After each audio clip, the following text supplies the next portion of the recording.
Okay, welcome back. In this example, we're going to sketch a curve we're going to sketch a parametric curve. In general, when we have really weird looking functions, we're going to plot them in some sort of software package be it Desmos, be it Maple, be it Wolfram Alpha, something like this. But we can get an idea of what this is going to look like sketching it by hand. Okay, so what we're going to do is we're going to do the very tried and true method of plugging in some points, seeing their values, connecting the dots. Okay, so let's do this. So let's make a little table. So we'll have a t value, we will have our x of t value, and then we will have our y of t value. Okay, let's keep our values easy to plug in, so let's go by ones.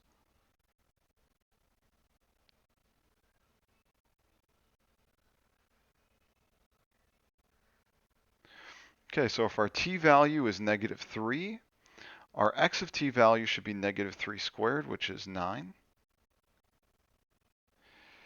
At -2, x should be -2 squared is 4. At -1, it should be 1, 0, and then 1, 4, and 9. At -3, y of t is going to be -27 plus 12 is -15. At -2, it's going to be -8 plus 8 is 0. At -1, it's going to be -1 plus 4 is 3. At 0, it's going to be 0. At 1, it's going to be -3. At 2, it's going to be 0. And at when t is 3, y is going to be +15. Okay, so let's draw our plane. So if we notice, everything here is positive, or all of our x coordinates rather are positive, so we don't need to worry about the negative x. Okay, so when t is -3, we start at 9, -15, so let's go by 3's here. 3, 6, 9, 3, 6. And we can go by 5's, so there's -5,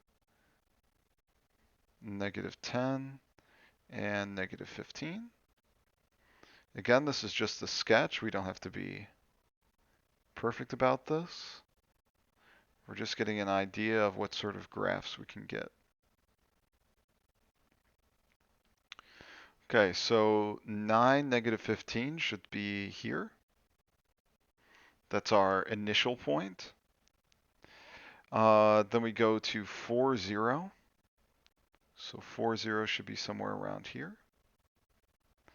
Then 1, 3. So 1, 3 should be about here.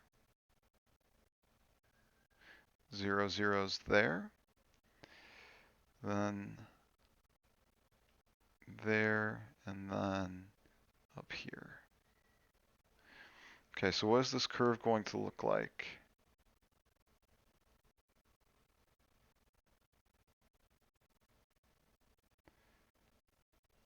This curve is going to look something like this. And now remember, we need to orient this. So we're starting down here. We're going up through here. So we go this way, and then lastly come around here. Okay, so this is how we can sketch the graph. And now let's bring this back to what we were talking about in the last video with eliminating the parameter. So something I want you to all be very, very careful with is this. Okay, let's say we want to eliminate the parameter. And let's say we want to solve this for t. If we have an equation, x equals t squared. It's very tempting to take a square root of both sides. When you take a square root of both sides, you in fact get two curves. You don't get one curve. When we're eliminating the parameter, we want one curve.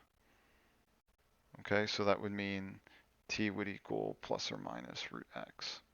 Okay, but we don't want that.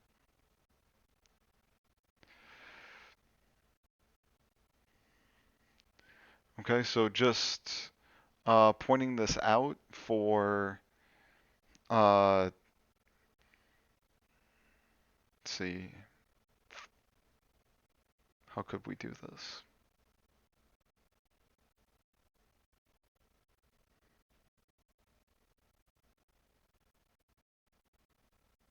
Hmm.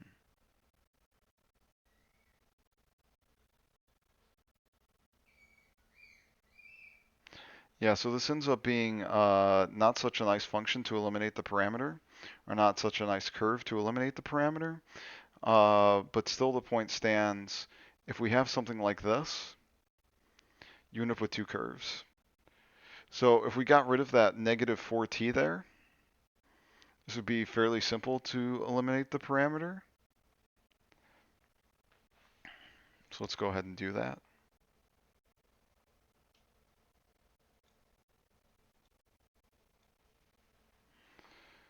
Okay, so let's bring this back to what we were talking about before. Eliminate the parameter.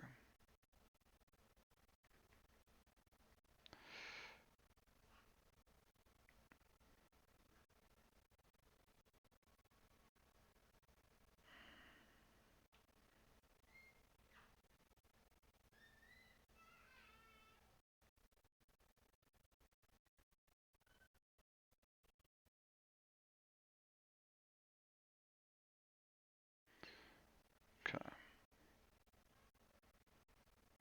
And we'll specify here that t goes from negative infinity to infinity. If you do not see a bound on t, you always assume it's t's whatever it can possibly be. Okay, so if we want to eliminate the parameter here, what we can do is, so just like I showed you up here, we can't eliminate the parameter here. What we can do is we can sort of try and find a common multiple. So let's not solve for t, let's solve for t to the sixth. And now why do I want to choose t to the sixth? We'll get to in a little bit. Okay, so t to the sixth is going to be y squared, but it's also going to be equal to x cubed. So that means our equation is going to be x cubed is equal to y squared. Okay, so this is eliminating the parameter. Okay, so how do I come up with t to the sixth? 6 is the least common multiple of 2 and 3. So 6 is the least common multiple of 2 and 3.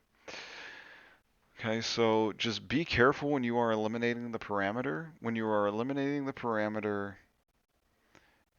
you need to be careful to avoid things like this. Okay, so it's very helpful to then find some sort of intermediate thing like this that you can find. Okay, so thank you.